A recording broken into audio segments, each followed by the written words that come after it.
दौरवा देखो तब ओकरे बाद दरमोलाई की का दौरवा देखी, पहले दमवा बताओ हमार पोसाइत लेब नहीं पोसाइत नहीं लेब। अरे चाची का तुमसे 2-4 हजार रुपया मांगत है, जौन भगवा बजरिया दौरवा बिका वही भगवा में तो तुहक देते ही।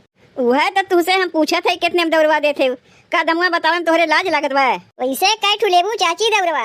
ए दौरा बेचे वाली भौजी, दमवा सही से बताइबू तो हम तीनों दौरवा ले लेब। तीनों दौरवा लेबू हमार, चलो 1500 दे दियो। सुन लिहू दमवा, दमवा सुन के तघाए गए हो, कहे रे बजरिया से दौरवा ले लेब। का हो दौरा वाली, छठ पूजा के नाम पे लूटत है। ई दौरवा 500 के है, जौन दौरवा तू 500 में बेचत है बजरिया चली जाए है दौरवा 300 रुपया में लेके आई। चाची बजरिया के भाव हमहू जानी थे बजरिया में कितने के बिकात बा। जौन दौरवा तू कहत है 300 में लेबू, 300 में तो पैबू ना 400 रुपया में बिकात बा। तोहरे दुआरी पे लायक पहुँचाया जात है, टाइमुआ तोहार बच जात बा, किरावा भाड़ा बच जात बा। बजरिया जेबू किरावा भाड़ा लागी, बजरिया में कुछ नाश्ता पानी करबू, उ कुल के जोड़ी